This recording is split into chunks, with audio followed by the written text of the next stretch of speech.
RJ Classes 2.0। तो मैं RJ Siddharth RJ classes 2.0 में स्वागत करता हूं। दोस्तों, संविधान की एक और कड़ी जोड़ते हुए आज हम पढ़ेंगे कैग। कैग मतलब भारत का नियंत्रक महालेखा परीक्षक। दोस्तों, ये बहुत महत्वपूर्ण पद है, इसके बारे में देखते हैं। भाग 5 अनुच्छेद 148 से 151 तक की बात कही गई है। दोस्तों, कैग का full form controller and auditor general of India, जिसको हम हिंदी में भारत का नियंत्रक महालेखा परीक्षक के नाम से भी जानते हैं। दोस्तों, ये पद इतना महत्वपूर्ण है कि डॉक्टर भीमराव अंबेडकर ने कहा था कि संविधान में यदि कोई सबसे महत्वपूर्ण आधिकारिक पद है तो वो कैग का है, नियंत्रक महालेखा परीक्षक। दोस्तों, नियंत्रक महालेखा परीक्षक भारतीय संविधान में संघ तथा राज्य, दोस्तों शब्दों पर ध्यान देना, संघ तथा राज्य के समस्त वित्तीय कार्यों पर ये नियंत्रण करता है, उसका लेखा तैयार करता है और उस लेखे को केंद्र में राष्ट्रपति को और राज्य में राज्यपाल को देता है। केंद्र में राष्ट्रपति संसद के पटल पर रखवाता है और राज्य में राज्यपाल विधानमंडल के पटल पर लेखा रखवाता है। तो दोस्तों, बात करें नियंत्रक महालेखा परीक्षक। दोस्तों, पहले यदि हम बात करते हैं तो सिर्फ यहाँ से यहाँ तक की नियंत्रक महालेखा परीक्षक।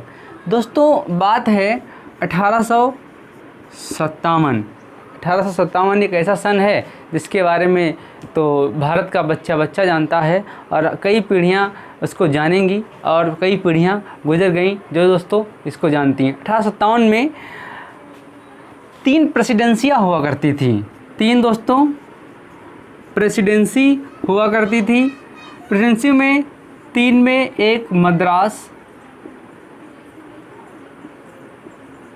मद्रास, कोलकाता और मुंबई, ये महत्वपूर्ण प्रेसिडेंसी हुआ करती थी। और भी थी, लेकिन हम चर्चा सिर्फ इन पर बात करेंगे। उस समय दोस्तों गवर्नर भारत का लॉर्ड कैनिंग था। उस समय लॉर्ड कैनिंग था। इनके आय व्यय और प्रशासन संबंधी जो लेखा जोखा था, उस लेखा जोखा को देखने के लिए, उसका नियंत्रण और निरीक्षण करने के लिए एक पद का सृजन किया गया, वो था नियंत्रक महालेखा परीक्षक। तो यदि बात करें भारत में नियंत्रक महालेखा परीक्षक को उसके पद का सृजनकर्ता कौन है, तो लॉर्ड कैनिंग है। 1857 की बात है। मद्रास, कोलकाता और मुंबई प्रेसिडेंसियों पर नियंत्रण करने के लिए इस पद का सृजन किया था। जब भारत आज़ाद होता है तब इसका पूरा नाम पड़ता है भारत का नियंत्रक महालेखा परीक्षक। ये पॉइंट दोस्तों आप याद कर लेंगे, बहुत महत्वपूर्ण पॉइंट है। दोस्तों, नियंत्रक महालेखा परीक्षक को सर्वोच्च न्यायालय के न्यायाधीशों के समान सुविधाएं प्राप्त हैं। एक ये पॉइंट बहुत महत्वपूर्ण है। अब आइए देखते हैं आगे। भाग 5 अनुच्छेद 148 से अनुच्छेद 151 में नियंत्रक महालेखा परीक्षक की बात कही गई है, जिसमें बहुत महत्वपूर्ण है दोस्तों अनुच्छेद 148, अनुच्छेद 148, जिसमें साफ साफ कहा गया है कि भारत का एक नियंत्रक एवं महालेखा परीक्षक होगा।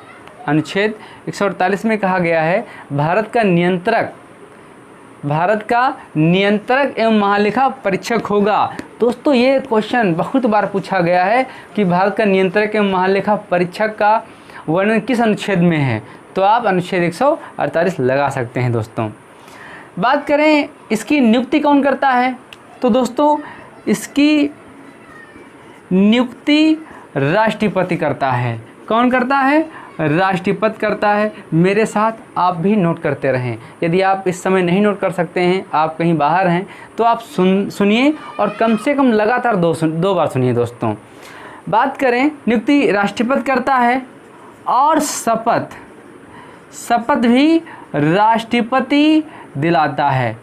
भी राष्ट्रपति दिलाता है। ये अनुसूची जो 3 है, अनुसूची दोस्तों 3 है, उसके प्रारूप के अनुसार शपथ दिलाता है, अर्थात इसका किसी अनुच्छेद में वर्णन नहीं है। एक ये पॉइंट दोस्तों नोट कर लेंगे। अगला पॉइंट, जो भारत का नियंत्रक ये महालेखा परीक्षक है, ये सार्वजनिक धन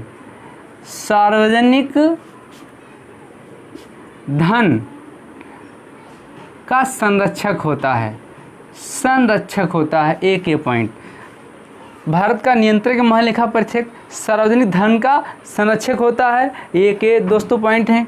अगला पॉइंट, त्यागपत्र, ये अपना त्यागपत्र भी राष्ट्रपति को देता है, अर्थात राष्ट्रपति के द्वारा इसका त्यागपत्र संपन्न होता है, लेकिन इसका पद राष्ट्रपति के प्रसाद पर्यंत नहीं है। आप ये एक पॉइंट नोट कर लेंगे दोस्तों। एक और पॉइंट दोस्तों बहुत महत्वपूर्ण है, इसकी नियुक्ति होती है, चुनाव नहीं होता है, और नियुक्ति राष्ट्रपति करता है। तो आप जनरली कह सकते हैं राष्ट्रपति कोई भी कार्य मंत्रिपरिषद की सलाह के बगैर नहीं करता है। तो आगे आप समझ गए होंगे दोस्तों सरकारें क्या चाहती हैं।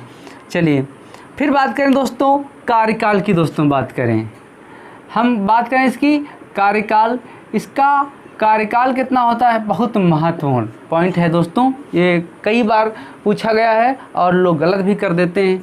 तो इसका कार्यकाल होता है 6 वर्ष। दोस्तों बहुत महत्वपूर्ण कार्य है, इसका कार्यकाल 6 वर्ष होता है या 65 वर्ष तक। कार्यकाल 6 वर्ष या 65 वर्ष तक होता है, जिसमें 6 वर्ष और 65 वर्ष में जो पहले पूरा हो जाए। तो मैं स्पष्ट कर देता हूँ, यदि कोई व्यक्ति 50 साल में नियुक्त हुआ तो वो 56 में रिटायर होगा। यदि कोई व्यक्ति दोस्तों, मान लीजिए कोई व्यक्ति 62 साल में नियुक्त हुआ, और इसमें यदि हम 6 जोड़ देंगे तो ये 68 हो जाएगा। जब 68 दोस्तों हो गया तो ये ज़्यादा हो गया, तो ये कितने दिन रहेगा दोस्तों, 62 रहेगा, 63, 64 रहेगा, 65। अर्थात ये 2 में यदि लास्ट में जाता है तो 3 साल, और 2 यदि जिस साल नियुक्त होता है वो साल प्रारंभ में है, जनवरी फरवरी से है, तो पूरा 4 साल रहेगा। इसलिए जो वर्ष पहले पूरा हो जाए और वो कार्यकाल समाप्त कर दिया जाता है। यदि कोई व्यक्ति ऐसा है जो अपनी उम्र के 64 साल में नियुक्त हुआ है, तो जैसे 65 पूरा होगा वैसे अपना त्यागपत्र दे देगा या फिर उसकी कार्य मुक्ति हो जाएगी। तो कितने दिन रहा पद पर, 1 साल रहा। यदि कोई व्यक्ति दोस्तों 50 साल में हुआ है तो 6 साल पूरा रहेगा, तो अपना त्यागपत्र कब देगा दोस्तों, 56 साल की उम्र में देगा। ये दोस्तों बहुत महत्वपूर्ण पॉइंट है कार्यकाल में। इसको हटाया कैसे जा सकता है दोस्तों, जैसे सुप्रीम कोर्ट के न्यायाधीशों को हटाया जाता है, ठीक उसी प्रकार से कैग को भी हटाया जा सकता है। अर्थात कदाचार के आधार पर या असमर्थता के आधार पर हटाया जा सकता है, या फिर दोस्तों उसके खिलाफ महाभियोग जैसी प्रक्रिया चलती है, ये आधारों पर इसको हटाया जा सकता है कैग को। एक पॉइंट आप नोट कर लेंगे, बहुत अच्छा पॉइंट है। अगर दोस्तों बात करें, यदि कोई व्यक्ति जो कैग के पद पर है और वो सेवा मुक्त हो जाए, फिर ऐसी स्थितियों में दोस्तों वो राज्य सरकार या केंद्र सरकार के अधीन कोई भी पद धारण नहीं करेगा। अर्थात सेवा मुक्त हो जाने के बाद उसको सरकारी नौकरी पाने का अधिकार नहीं है, या कोई भी सरकारी पद लेने का अधिकार नहीं है दोस्तों। एक ये पॉइंट आप नोट कर लेंगे। चलिए दोस्तों आगे देख लेते हैं कार्य एवं शक्तियाँ। ये बहुत महत्वपूर्ण है, कार्य एवं शक्तियाँ। बहुत छोटा दोस्तों वीडियो रहेगा, आप बहुत कम शब्दों में हमें सुन लेंगे। कार्य एवं शक्तियों की दोस्तों बात करें तो कार्य एवं शक्तियाँ दोस्तों अधिनियम 1971 की बात करें दोस्तों, अधिनियम 1971 अनुच्छेद 149 के अनुसार इसके कुछ कार्य एवं शक्तियों के बारे में बात कही गई है। बात करें दोस्तों नियंत्रक एवं महालेखा परीक्षक जैसे केंद्र में कार्य करता है, ठीक उसी प्रकार से वो राज्यों में भी काम करता है। मैंने शुरुआत में ही आपको लिखाया होगा या भी बताया कि नियंत्रक एवं महालेखा परीक्षक का पद है जो केंद्र और राज्य दोनों जगह पर कार्य करता है। ये मत समझ लेना कि केंद्र में अलग होगा कैग का पद और राज्य में अलग होगा, ऐसा नहीं है। पद एक ही है जो दोनों जगह वो कार्य करता है। तो बात करें दोस्तों मुख्य लेखा परीक्षक, ये मुख्य लेखा परीक्षक के बारे में या मुख्य लेखा परीक्षक के रूप में दोस्तों संघ एवं राज्यों में कार्य करता है। एक ये पॉइंट नोट कर लेंगे, बहुत अच्छा पॉइंट है दोस्तों। अगला संचित निधि, संचित निधि और आकस्मिक निधि और आकस्मिक निधि, संचित निधि और आकस्मिक निधि पर दोस्तों उसकी देखरेख करता है, कितना पैसा कहाँ खर्च हुआ और कितना पैसा कहाँ लगना है, इसकी देखरेख करता है दोस्तों। और फिर इसकी सूचना, वो इसकी सूचना या कह सकते हैं अन्य जितनी भी सूचनाएं हैं उनको राष्ट्रपति को सौंपता है, उन सूचनाओं को राष्ट्रपति को सौंपता है। केंद्र की बात हो रही दोस्तों, और ये संसद के पटल पर रखवाता है, राष्ट्रपति संसद के पटल पर रखवाता है। एक ये पॉइंट, हमारे संसद में दोस्तों दो भाग हैं, एक भाग लोकसभा, एक राज्यसभा। ऐसे विधानमंडल में भी दो भाग हैं, विधान परिषद और विधानसभा। तो वहाँ पर राज्यपाल और यहाँ पर राष्ट्रपति। नियंत्रक महालेखा परीक्षक के मामले में सेम तरीके से दोस्तों काम करते हैं, अर्थात राष्ट्रपति संसद के दोनों पटल पर रखता है, वहाँ पर राज्यपाल विधानमंडल के दोनों पटल पर अपनी बात रखता है या फिर उस सूचना को रखवाता है दोस्तों। एक ये पॉइंट आप नोट कर लेंगे। अगला दोस्तों यही स्थिति राज्यसभा में भी है। यदि हम एक अधिनियम है उसकी बात करें, अधिनियम 1976, बहुत अच्छा पॉइंट है। अधिनियम 1976, अधिनियम 1976 से कुछ इसको छूट दी गई। अधिनियम माना जाता है यदि दोस्तों नियंत्रक महालेखा परीक्षक का पद किसी के अधीन होगा या स्वतंत्र नहीं होगा तो उसका गलत प्रयोग हो सकता है। बहुत सारे सरकार के द्वारा घोटाले किए जाते हैं और दूसरी सरकार के समय वो उजागर होते हैं, या बार बार बहुत सारे कभी मनी लॉन्ड्रिंग बड़ा है या फिर कभी कोई प्रशासनिक है या कभी कोई नेता के द्वारा कोई भ्रष्टाचार किया गया, तो उन सबकी पोल जो खोलता है दोस्तों वो कैग ही खोलता है, नियंत्रक महालेखा परीक्षक ही खोलता है। तो दोस्तों अधिनियम 1976 द्वारा लेखों से इसको मुक्त कर दिया गया, लेखों से इसको मुक्त कर दिया गया। अब ये लेख तैयार कराने में कोई मदद नहीं करेगा, ये सिर्फ कार्य और शक्तियों के द्वारा दोस्तों नियंत्रण करेगा, देखरेख करेगा और उसकी सूचना राष्ट्रपति को या राज्यपाल को देगा। एक ये दोस्तों पॉइंट बहुत महत्वपूर्ण पॉइंट है। बात करें तो प्रथम महालेखा परीक्षक कौन थे?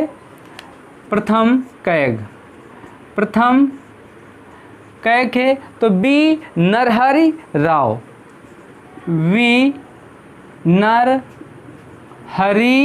राव ये प्रथम थे। वर्तमान में दोस्तों कौन है? तो आप जम्मू कश्मीर से परिचित होंगे। जम्मू कश्मीर के राज्यपाल कौन थे? सतीश चंद्र मुर्मू। तो इस समय सतीश चंद्र दोस्तों मुर्मू हैं। इनका वेतन कितना है? तो वेतन इनका दोस्तों 2.5 लाख के आसपास है। तो 2.5 लाख इनका वेतन मिलता है, 2.5 लाख दोस्तों। इस वेतन को कौन देता है? तो दोस्तों इस वेतन को संसद तय करती है, या कहीं कहीं आपको मिलेगा कि राष्ट्रपति तय करता है। हाँ, तो इस वेतन को राष्ट्रपति तय करता है। तो दोस्तों इनका नाम पूरा नोट कर लीजिए, गिरीश चंद्र मुर्मू। दोस्तों ये बहुत अच्छा पॉइंट है। वर्तमान का करंट का है, पूछा जा सकता है। तो वैसे बहुत ज़्यादा आप टेंशन ना लें, और जितनी महत्वपूर्ण बातें थी वो सारी हमने बातें आपको बता दी। यदि आप किसी किताब से पढ़ते हैं तो इससे बाहर कहीं कुछ नहीं जाएगा, आपके लिए बहुत महत्वपूर्ण रहेगा। इनको आप 1-2 बार सुन लीजिए। और यदि दोस्तों कहीं से आपको लगे कि इसमें कुछ और बताने की ज़रूरत है तो आप मुझे कमेंट कर सकते हैं। मुझे जो लगा एग्ज़ाम पॉइंट व्यू के तरीके नज़र से कि आपके लिए बहुत महत्वपूर्ण है तो मैंने आपको बता दिया। दोस्तों अब एक और कड़ी को जोड़ते हुए अगले वीडियो में फिर आपसे हम मिलेंगे और न्याय व्यवस्था पर दोस्तों बात करेंगे। मैं एक बार फिर आपसे कहना चाहूँगा कि यदि आपको ये वीडियो हमारे द्वारा बनाए गए आपको अच्छे लगते हैं, आपके लिए यूज़फुल हैं, तो आप अपने तक ना रहने दें और जोड़ें। वैसे कहने की बात नहीं है, आप बहुत मेहनत कर रहे हैं, ये चैनल आपके दम से ही चल रहा है, इसलिए ज़्यादा ना कहते हुए बस आपसे विदा लेना चाहेंगे। धन्यवाद दोस्तों, नमस्कार।